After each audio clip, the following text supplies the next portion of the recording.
Welcome to Voodoo Whiskey Gaming, and this is my late review of Danganronpa Trigger Happy Havoc. I played it on the PS4, I've also played it on the PS Vita, but it's also available on Steam and iOS and all that jazz. So the story goes, you are Makoto Naegi, who is invited to Hope's Peak Academy, which is like the most prestigious school in this made-up world of theirs. Basically, if you graduate from this school, you are guaranteed success. So, as the ultimate lucky student, he is chosen to attend, and he walks into the main hall, and on the first day, he blacks out. When he wakes up, the school looks completely different, and then he goes and finds the other students, and the same thing happened to all of them. They quickly meet Monokuma, who looks like a stuffed animal of a black and white bear, literally half black, half white, with an evil grin on one side and a normal bear face on the other. It's kind of interesting, but he basically tells them they have two choices. Choice one, live at the school in a communal life forever, until they die there of old age.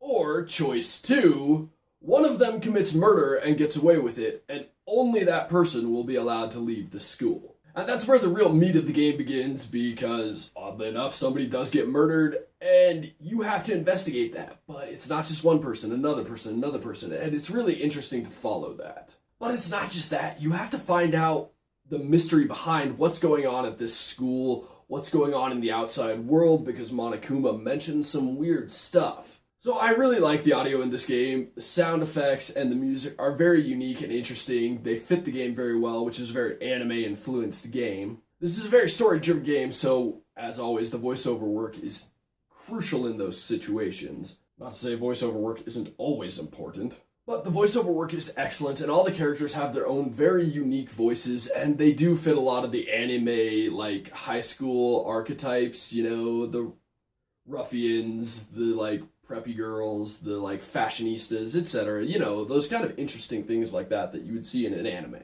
When it comes to the gameplay, this is half interactive narrative, half visual novel, and that's not a bad thing. There is a ton of dialogue, so that could easily turn somebody off, and it's not all spoken dialogue. But you can explore the school, you can go and make friends with people, and then, of course, there's the investigating, which that's kind of fun because you gotta, like, look around the crime scenes, look around different areas of the school, find the clues, put them together, and then you get to the most interesting part of the game, which is the trial. The trial is basically a debate between all of the students trying to figure out who the murderer was, how they were killed, and basically who will get punished for the murder, because if they don't pick the right person, they all get murdered by Monokuma. And in that, you have truth bullets to break apart parts in the discussions that are going on. You have to go through your list of evidence to determine, like, oh, this is crucial. There's a lot of interesting gameplay elements to the trial that I can't get into. It would take way too long. But suffice it to say, it's a very interesting mechanic. It's a very interesting idea.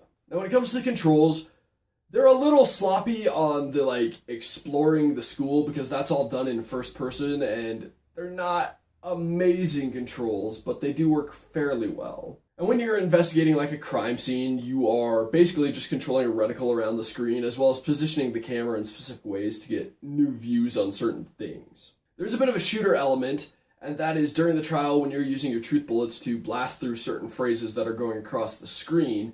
And I'll say this, it works pretty well on the PlayStation 4, but I feel like it worked better on the Vita because the Vita was touchscreen. I feel like, honestly, the Vita version might be the best version because of the touchscreen, although I do enjoy the larger screen of playing it on a TV with my PS4. Lastly, the graphics, as I mentioned earlier, it's very much anime style, so it's that art style. And I enjoy it. I think it's interesting, and I think the way that they use it is also very interesting, because when you go into a room, all of the other characters look like basically cardboard cutouts, and you can position your camera in a way where you can see them from, like, a 2D element. It's kind of funny, it's kind of goofy, and it just really fits the game. Another interesting thing is that they use, like, 3 or 4 different art styles throughout the game just to illustrate different things, just for different cutscenes, for this or that, and I thought that was a pretty interesting idea. At the end of the day, I really enjoyed revisiting Danganronpa.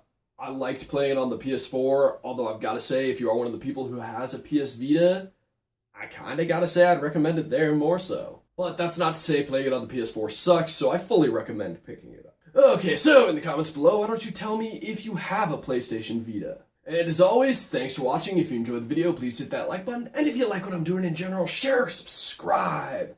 Have a good one.